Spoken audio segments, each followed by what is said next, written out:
Okay, we are going to start the chapter Minerals and Energy Resources. Last class में हम लोग minerals और energy resources का initial कर चुके थे regarding what are the types of minerals, वो सारे कैसे कैसे मिलते हैं, ऑकरेंस उनका पढ़ लिया हुआ था. Right now we are going to start the other part, that is the types of mineral. Basically the ferrous and non ferrous mineral, दो टाइप्स को हमको पढ़ना है. एक है फेरस, एक और है non ferrous. So when we are talking about the two type of minerals, हम लोग देखते हैं दो टाइप में हम लोग जो बेसिक डिवाइड किया है, एक फेरस और दूसरा नॉन फेरस. फेरस बोलने से मेटलॉजिकल इंडस्ट्रीज के लिए बहुत ज़्यादा इंपॉर्टेंट होता है, जिसमें मोस्टली फेरस कंटेंट होता है, मतलब आयरन कंटेंट होता है. द मिनरल्स जिसमें आयरन कंटेंट ज़्यादा से ज़्यादा होता है उसको हम लोग फेरस मिनरल बोलते हैं. And when we are talking about this, ये मिनरल्स का डिमांड बहुत ज़्यादा होता है इंडस्ट्रीज में. अब जब हम लोग फेरस मिनरल का स्टार्ट करें तो सबसे पहला आता है आयरन ओर. सबसे पहला कौन सा आता है? Iron ore. Iron ore is the basic minerals of all the industry. हम लोग बोलते हैं it is a backbone of the modern industry. Modern industry का ये क्या है? बैकबोन है. मतलब जैसे कि आपके बॉडी में रीढ़ की हड्डी होती है, आपको बॉडी को सीधा रखने का हेल्प करती है, उसी तरह ये मॉडर्न इंडस्ट्री का बैकबोन है. मतलब उसको सीधा रखने के लिए हेल्प करते हैं. सीधा मतलब उसको खड़ा रखने के लिए नहीं, उसके क्योंकि आयरन और एक ऐसा चीज है जिसके वजह से या इसके बाय प्रोडक्ट्स है उनके सारे चीज बनते हैं. आयरन से स्टील सी बनता है, आयरन से उनके इंडस्ट्रीज बनते हैं, मशीनरीज बनते हैं, इंफ्रास्ट्रक्चर बनता है. तो ये सारे बेसिस में आयरन का डिमांड आता है. That's the reason it is being refer as a backbone of modern industries या इंडस्ट्रियल डेवलपमेंट के लिए बारे में. जब हम लोग बात करते हैं कि आयरन और कितने टाइप्स के होते हैं, तो basically the iron ore on the basis of their quantity of, मतलब एक आयरन ओर में कितना आयरन कंटेंट होता है उसके हिसाब से उसको डिवाइड किया गया है कुछ टाइप में. जो पहला टाइप आता है, देखो पहला वाला आता है मैग्नेटाइट, जिसको बोला था बहुत अच्छे क्वालिटी का आयरन बोला था. Magnetite is being refer as a good quality iron, जिसमें आयरन कंटेंट बहुत ज्यादा होता है, near around up to 70% iron होता है. उसको हम लोग क्या कहते हैं? Magnetite. And also they are having excellent magnetic property, उनमें मैग्नेटिक प्रॉपर्टी होता है. दूसरा होता है हेमाटाइट, जिसमें 50 to 60% क्या होता है? आयरन ओर होता है. मतलब कंपेरेटिवली मैग्नेटाइट के कंपैरिजन में इसमें थोड़ा कम आयरन ओर होता है, बट बहुत सारे मेटलॉजिकल इंडस्ट्रीज में इसको यूज किया जाता है. जैसे कि हमने बताया मैग्नेटाइट, हेमाटाइट. तो मैग्नेटाइट में मोस्टली ज़्यादा आयरन ओर होता है और उसमें मैग्नेटिक प्रॉपर्टी होता है, जिसकी वजह से इसको इलेक्ट्रॉनिक इंडस्ट्रीज में ज़्यादा प्रेफरेंस किया जाता है. वेयर एज जो हेमाटाइट होता है उसमें थोड़ा हेमाटाइट होता है उसमें थोड़ा आयरन कंटेंट कम होता है, और इसी वजह से इसको हम लोग बाकी अदर इंडस्ट्रीज में यूज करते हैं. बट इसका मतलब ये नहीं कि हेमाटाइट्स का डिमांड नहीं है, इसका भी बहुत ज़्यादा डिमांड रहता है. अब जब हम लोग बात करते हैं कि आयरन ओर के बारे में, वर्ल्ड में बहुत सारे कंट्रीज हैं जिनमें आयरन ओर मिलता है, लेकिन अगर हम लोग स्पेशली इंडिया के बारे में बात करें तो इंडिया आयरन ओर के लिए बहुत ज़्यादा जाना जाता है, क्योंकि इंडिया में बहुत अच्छे क्वालिटीज़ के आयरन ओर भी पाए जाते हैं. इंडिया के कुछ पर्टिकुलर बेल्ट्स, मतलब है कुछ जोन्स हैं, ये पर्टिकुलर जोन में मिलता है. एक है उड़ीसा झारखंड बेल्ट, एक है दुर्ग बस्तर चंद्रपुर बेल्ट है, एक है वेलारी चिकमंगलूर टिमकुर बेल्ट है, दी नेक्स्ट आता है महाराष्ट्र गोवा बेल्ट. ये सारे चार ऐसे जगहें हैं जहाँ पे ये बेल्ट वाले ये एरिया में हमको ज़्यादातर आयरन ओर मिलता है. उड़ीसा झारखंड में उड़ीसा के केंदुझर वाला एरिया इलाका जो हो गया, जो बादाम पहाड़ हो गया, वहाँ पे मिलता है. और मयूरभंज में मिलता है. वहीं पे झारखंड के सिंघुम सिंहभूम जो डिस्ट्रिक्ट है, वहाँ पे नुआ और नुआम गोवा और नुआमुड़ी बोल के जगह है, वहाँ पे इसका माइनिंग किया जाता है. उसी तरह दुर्ग बस्तर चंद्रपुर बेल्ट जो कि छत्तीसगढ़ महाराष्ट्र में होता है, तो इसमें very high grade hematite iron ore मिलता है. मतलब हेमाटाइट के भी अच्छे क्वालिटी के हाई ग्रेड, मतलब जैसे 50 to 60%, आपको बताया था ना 50 to 60% आयरन ओर होता है. इमेजिन कर लो कि जिस आयरन ओर में नियर अराउंड 60% के आसपास होता है, वो टाइप के आयरन ओर यहाँ पे ज़्यादातर मिलते हैं. और ऐसे चार सॉरी ऐसे 14 इंपॉर्टेंट हिल्स हैं जो सुपर हाई डिपॉजिट बोला जाता है हेमाटाइट के लिए, और वो वाले जो आयरन वो निकाले जाते हैं उसको स्टील बनाने के लिए बहुत ज़्यादा यूज़ किया जाता है। And that iron which has been mined from that regions, मतलब दुर्ग बस्तर चिकमंगलू सॉरी दुर्ग बस्तर चंद्रपुर बेल्ट से होता है, वो जापान, साउथ कोरिया को भेजा जाता है स्टील के लिए, एक्सपोर्ट किया जाता है by Visakhapatnam port. Bellary Chikmagalur Tumkur belt जो आता है ये कर्नाटका का लार्जेस्ट रिजर्व है, और यहाँ पे एक स्पेशल माइन पाया जाता है दैट इज खुद्रेमुख। खुद्रेमुख माइन जो कि हमको कर्नाटका में मिलता है, इट्स अ 100% एक्सपोर्टेबल माइन। मतलब इस माइन से निकला हुआ एक भी चीज इंडिया अपने पास नहीं रखता, वो क्या करता है, एक्सपोर्ट कर देता है, मतलब बाहर के कंट्री में बेच देता है। और ये पाइपलाइन के थ्रू से मैंगलोर पोर्ट में ये इसको स्लरी के रूप में बेचते हैं, पत्थर के रूप में नहीं बेचता उसको, टुकड़ा टुकड़ा पाउडर के स्लरी के रूप में थोड़ा सेमी लिक्विड पानी के मिला के उसको भेज दिया जाता है पाइपलाइंस में, उस स्लरी के रूप में होके आता है, और फिर इसको फिर शिप में लोड करके इसको डिफरेंट डिफरेंट पोर्ट्स में या डिफरेंट डिफरेंट कंट्रीज में भेज दिया जाता है। अब आखिरी आता है गोवा, महाराष्ट्र गोवा बेल्ट, जो कि रत्नागिरी डिस्ट्रिक्ट है महाराष्ट्र का। अगर आप लोग जानते हो Ratnagiri is also famous for some particular region, it's for alphonso mangoes के लिए, हापुस जो बुलाता है, हापुस जो आम बुलाता है उसके लिए फेमस होता है। अपार्ट फ्रॉम दीज यहाँ पे अच्छा क्वालिटी का आयरन और नहीं मिलता है, बट स्टिल इंसानों की लालच की कोई सीमा नहीं होती बोला जाता है, तो वहाँ पे कम क्वांटिटी में मिलता है, प्लस अच्छा क्वालिटी नहीं होता है, लेकिन फिर भी उसको एक्सट्रैक्ट किया जा रहा है। ये तो था आयरन का। आयरन के बाद दूसरा फेरस मिनरल्स आता है manganese. Manganese is mainly used in the manufacturing of the steel, मतलब स्टील बनाने के लिए मैंगनीज जरूरत पड़ता है। अगर इमेजिन कर लो कि एक टन स्टील प्रोडक्शन कर रहे हो, एक टन बोलने से 1000 किलो, 1000 किलो अगर आप लोग स्टील प्रोडक्शन कर रहे हो तो आपको मैंगनीज बहुत ज्यादा नहीं चाहिए, बहुत कम चाहिए, जस्ट 10 किलोज, 10 किलो चाहिए। 1000 किलो लो स्टील बनाने के लिए जस्ट 10 किलो मैंगनीज चाहिए, जिसको बनाया जाता है। Not only this, manganese is also being use for manufacturing of other things like bleaching powder हो गया, इंसेक्टिसाइड हो गया, पेंट हो गया, जो घर में पेंट लगाते हो, ये सब कुछ बनाने के लिए यूज होता है। अब जब हम लोग इसके बारे में बात करें, there is one more speciality about it, that is कि ये जो मिनरल्स अभी हम लोगों ने पढ़ा हुआ था, ये दो मिनरल्स बेसिकली फेरस मिनरल्स में गिने जाते हैं। उसके बाद आता है non ferrous mineral. Non ferrous minerals बोलने से जो मिनरल्स में आयरन कंटेंट नहीं होता। India reserve and production of the non ferrous mineral is not very satisfactory. अगर कंपैरिजन करें फेरस मिनरल के साथ, तो इंडिया में नॉन फेरस मिनरल बहुत कम मिलता है, जैसे कि कॉपर हो गया, बॉक्साइट हो गया, लेड, जिंक, गोल्ड, ये सारे होते हैं नॉन फेरस मिनरल, और ये सारे बाकी इंडस्ट्रीज के लिए जरूरी होते हैं। कॉपर पहला होता है, हम लोग कॉपर को लेते हैं।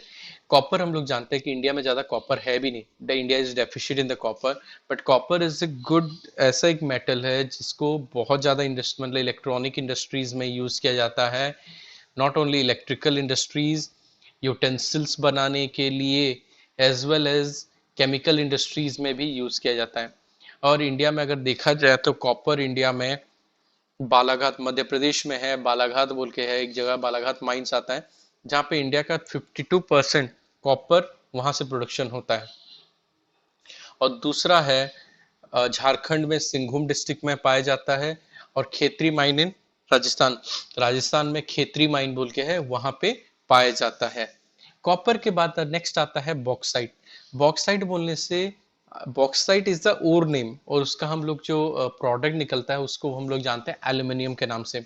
घर में आप हर किसी के देखना खिड़की में और यूजुअली आजकल यूज हो रहा है, आप लोग बर्तन एल्यूमिनियम्स की यूज करते हो, एल्यूमिनियम्स के फर्नीचर्स भी आने लग गए हैं। तो एल्यूमिनियम ये ऐसा सब्सटेंस है जो लाइट इन वेट होता है, बहुत हल्का वेट होता है। दैट्स द रीजन कि ये बॉक्साइट से निकलता है, एक रेडिश कलर का पत्थर होता है, बहुत बल्की होता है, भारी होता है। इसको जब इलेक्ट्रोलाइसिस करके तो क्ले टाइप का सब्सटेंस निकलता है जिसको एल्यूमिना बोला जाता है। उसको फर्दर फिर रोस्टिंग करने से उससे एल्यूमिनियम निकल के आता है। अब इमेजिन कर लो कि एल्यूमिनियम जब बनाया जाता है बहुत ज़्यादा इलेक्ट्रिसिटी ज़रूरत पड़ता है। और एल्यूमिनियम को जब भी बनाने के बाद, क्योंकि एल्यूमिनियम का quality it's light in weight, तो इसको बहुत जगह में यूज़ किया जाता है, मेटल्स के साथ मिला के उसको स्ट्रॉन्ग दिया जाता है। किसी किसी मेटल को आप लोग देखना, कोई भी सोना खरीदने जाते हो, whenever you have to purchase gold, तो प्योर 24 कैरेट गोल्ड नहीं लाते हो। उसके अगर आप लोग कोई भी ज्वेलरी ला रहे हो तो प्योर 24 कैरेट नहीं होता, इट्स जस्ट 22 कैरेट 18 कैरेट होता है। तो उसके साथ कुछ सिल्वर या कुछ उसी तरह बाकी मेटल्स होते हैं, उनको स्ट्रॉन्ग करने के लिए भी इसको मिलाया जाता है। It's a good malleability, ductility होता है, मतलब इसको बहुत ज़्यादा अच्छे से तार भी बनाया जा सकता है, डक्टाइल मतलब पीट पीट के चादर टाइप का भी बन सकता है। और इट्स लाइट इन वेट, इसी वजह से इसको फ्लाइट आज के डेट में ऑटोमोबाइल्स इंडस्ट्री ये सब जगह में भी यूज ज़्यादा किया जाता है। अगर हम इंडिया में बात करते हैं कि एल्युमिनियम बॉक्साइट कहाँ कहाँ पे पाया जाता है, they are basically found in the Amarkantak plateau. Amarkantak plateau में पाया जाता है। Maikal hill plateau Bilaspur Katni region में माइकल हिल बोल के है, वहां पे पाया जाता है। Apart from this, Odisha is the largest producer of bauxite in the world. अगर हम लोग बात करते हैं तो बॉक्साइट वर्ल्ड में, sorry not in the world but in India में सबसे ज्यादा अगर कोई बॉक्साइट प्रोड्यूस करता है दैट इज उड़ीसा। अगर रिकॉर्ड्स देखा जाए लास्ट कुछ साल पहले के भी, तो तब भी Orissa was in the largest producer in the year 2000 2001 में नियर अराउंड 45% कंट्री का सारा बॉक्साइट खाली उड़ीसा से निकलता था। And that up to Koraput district के पंचपटमली हिल्स पाए जाते हैं, डिपॉजिट्स बोला जाता है, उन जगहों पे ज्यादातर हमको माइंस देखने को मतलब मिलते हैं बॉक्साइट के। If I am giving you an example, if you ever visit Narasinghnath Narasinghnath और Harishankar, these are the two devotional place होता है। एक तरह नरसिंह जी का एक मंदिर है, और एक तरफ है हरिशंकर, शिव जी और विष्णु जी का एक मंदिर है, बीच में आता है वो पहाड़ रहता है। तो ये वाले भी पहाड़ जो जिस पहाड़ के बीचों बीच ही आ जाता है, इन उड़ीसा में है, तो वो पहाड़ में भी बॉक्साइट्स भरा हुआ है। बहुत पहले बात चल रहा था कि उस पहाड़ से निकाला, लेकिन अगर उसको निकाला जाएगा तो वहाँ के जो वाइल्ड लाइफ हैं वो इफेक्टेड होंगे, वहाँ पे ये जो डिवोशनल प्लेस है ये बर्बाद हो जाएगा इसी वजह से, एंड फॉरेस्ट भी बर्बाद हो जाएंगे, जिसकी वजह से वहाँ के लोकलाइट्स लोगों ने उसको सप्रेस करवाया था। बहुत सारी जगह में ये चीज को देख के उसको रोका गया था। नेक्स्ट आता है नॉन मेटेलिक मिनरल। अब तो हम लोग मेटेलिक मिनरल्स के बारे में पढ़ रहे थे, फेरस हो या नॉन फेरस हो, मेटेलिक मिनरल के बारे में पढ़ रहे थे। अब पढ़ेंगे नॉन मेटेलिक मिनरल्स। जब हम लोग नॉन मेटेलिक मिनरल्स के बारे में पढ़ेंगे तो पहला आता है मिका, जिसको आप लोग माइका के नाम से भी जानते हैं। इस सेवरल सीरीज आप लोग देखना, बालू में कभी कभार आपको छोटा छोटा पत्थर टाइप का, प्लेट्स टाइप का पत्थर मिलता है, जिसको अगर तोड़ोगे तो ऐसे जरी जरी टाइप का लेयर बाय लेयर उठता है। तो उसी टाइप्स के होते हैं, थीन शीट्स टाइप के होते हैं मिका, होते हैं थीन पत्थर टाइप के होते हैं, जिसमें लेयर आफ्टर लेयर होते हैं। They are found in different, मतलब कुछ सेंटीमीटर में उसके ऊपर हजार के शीट्स बन सकते हैं, मतलब इतना पतला होता है। They are found in different different colour, green हो गया, ब्लैक हो गया, क्लियर होते हैं, रेडिश येलो होते हैं, अलग अलग कलर के होते हैं। But they are having a good dielectric strength and low power loss factors, मतलब इसी वजह से इसको इलेक्ट्रिकल इंडस्ट्रीज में ज्यादातर देख मतलब इसका वैल्यूज होता है। और आप लोग ये जान के शायद शॉक्ड हो गए कि ऑल ओवर वर्ल्ड में, अगर वर्ल्ड में सबसे ज्यादा मेका कहीं पे प्रोडक्शन होता है that is the India itself, और वो भी इंडिया में बहुत कम है। अब इमेजिन कर लो वर्ल्ड में ये सबसे ज्यादा है, एंड अपार्ट फ्रॉम दिस वो भी कम है, मतलब इंडिया में भी कम है। तो ओवरऑली है मेका ऑल ओवर द वर्ल्ड में हमारे पास बहुत कम है। बट अगर बात किया जाए कि यहाँ पे कहाँ कहाँ पे प्रोडक्शन होता है, तो ये छोटा नागपुर प्लेट्यूज रीजन आ जाता है, खोदरेमा गया हजीराबाग बेल्ट मीन झारखंड में आ जाता है, राजस्थान में अजमेर के आसपास पाया जाता है, और नल्लोर मिका बेल्ट बोला जाता है जो कि आंध्र प्रदेश में पाया जाता है। इन सब जगहों में ये सारा नॉन मेटेलिक मिनरल मीन्स ये मिका हमको मिलता है। नेक्स्ट मिनरल्स अगर हम लोग देखते हैं that is called as rock mineral, पत्थर से होता है। रॉक मिनरल्स के बारे में जब बात करते हैं, इट इज हम लोग बहुत सारे मिनरल्स आ जाते हैं। अब आप लोग जो खाने वाला सॉल्ट भी यूज करते हैं ना, वो भी आता है रॉक मिनरल्स में। आप लोग आज से कुछ पहले जमाने तक देखोगे तो आप बात करोगे तो बोलेंगे ऐसा प्रोसेस नमक नहीं आता था, पत्थर पत्थर टाइप के आते थे। तो दीज आर ऑल, आज भी आप लोग मार्केट्स में देख लो पत्थर पत्थर टाइप का आता है, लाइक पिंक सॉल्ट या कुछ भी बोल के आप लोग देखते हो, ब्लैक सॉल्ट जो देखते हो, ये सारा एक्चुअली रॉक्स मिनरल है।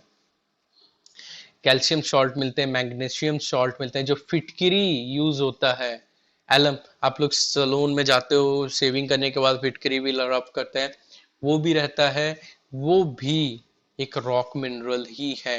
तो इनफैक्ट हम लोग जब देखते हैं रॉक मिनरल्स के बारे में देखते हैं, there are variety types of rock minerals, और ये सारा मैक्सिमम हमको कहाँ पे मिलते हैं, सेडिमेंट्री रॉक में। Rock minerals basically sedimentary rocks में ही मिलते हैं। और अगर हम लोग बात करें आयरन एंड स्टील प्लांट के लिए या फिर सीमेंट इंडस्ट्री के लिए, तो हर जगह में ये यूज होता है। स्पेशली सीमेंट इंडस्ट्री का बात किया जाए तो एक रॉक मिनरल है जिसका डिमांड बहुत ज्यादा होता है, दैट्स कॉल्ड लाइमस्टोन, चूना पत्थर। आज के डेट में सीमेंट बनने के लिए चूना पत्थर यूज है, लेकिन आज से पहले तक जब लोगों के घर में डिस्टेम्पर नहीं लगते थे ना, चूने लगते थे, तो वो लोग ना बोरी बोरी, आज भी जाओगे ना गांव में, बोरी बोरी चूना आता है, उसको पानी में डालते हैं, मिलाते हैं, घर के दीवारों में पेंट करते हैं, और उस चूने को ऐसे दीवार को जब भी छुओगे तो हाथ व्हाइटिश हो जाता है। तो दीज आर द चूना पत्थर जो होता है, ये लाइमस्टोन होता है, that's are basically use in the cement industries as a basic raw material. बोला ना कि सीमेंट इंडस्ट्री के लिए बेसिक रॉ मटेरियल होता है। Even that limestone is also a raw material for iron smelter. Iron smelter blast furnace में एक बहुत इंपॉर्टेंट जरूरी वाला चीज ये होता है।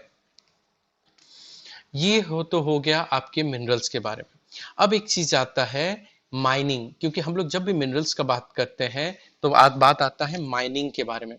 जब हम माइनिंग के बारे में बात करते हैं तो उसमें सबसे बड़ा और सबसे इंपॉर्टेंट चीज आता है कि mining is being refer as killer industry. Mining को हम लोग क्या रेफर करते हैं, किलर इंडस्ट्री बोलते हैं। क्यों किलर इंडस्ट्री भाई, ऐसे क्या खासियत है, किसको मारते जा रहा है जो किलर इंडस्ट्री? क्योंकि माइनिंग बहुत खतरा होता है। अब बोलोगे सर कैसे खतरा होता है? पहला, स्किन डिजीजेस होता है, मतलब अंदर के जाओगे तो स्किन पे लग रहा है डस्ट तो वो होता है। सेकंड, बहुत ज्यादा आवाज की वजह से लोग बहरे होने लगते हैं। थर्ड, रेस्पिरेटरी डिजीज, नाक के थ्रू से डस्ट जाता है, स्मोक जाता है, इससे। फिफ्थ, वहां पे आग लगने के चांसेस, माइनिंग में कभी कभार आग लगने के चांसेस होते हैं, ये वीक होता है। सिक्स, रूप कोलैप्स, जो अंडरग्राउंड खोदाई करके आता है, कभी कभार ऊपर से कोलैप्स हो जाता है और टूट जाता है तो अंदर दब के भी मर जाते हैं। So these are variety of reasons due to which mining is being refer as a killer industry. इसी वजह से जो माइनिंग्स में काम करते हैं, माइंस में काम करते हैं, उनको सुनाई बहुत जल्दी नहीं देता, उनका अपना कान थोड़ा हियरिंग पावर कम है, इतना आवाज से होता रहता है, बल्कि उनका कान मतलब घर में आके कुछ बोलोगे हैं करते रहेंगे वो लोग। क्यों? क्योंकि उनको सुनाई ही नहीं देगा। तो दैट्स रीजन वहां पे बोला था कि सिक्योरिटी के आप लोग ईयर प्लग लगाओ, आप लोग क्या बोलते हैं, जैसे होता है आप नोज कवरिंग रहता है उसका भी एपरेटस आता है, वो सारा मास्क या वो सारा पहन के रहोगे बोल के बोला जाता है। तो सेफ्टी के लिए, कोलैप्स से बचने के लिए दिया जाता है, हेलमेट्स दिए जाते हैं, तो ये सारी चीजें दिए जाते हैं क्योंकि ये सेफ्टी बेसिस में होता है। दैट्स द रीजन इनको बोला जाता है किलर इंडस्ट्री। नेक्स्ट क्लास में बाकी पढ़ेंगे।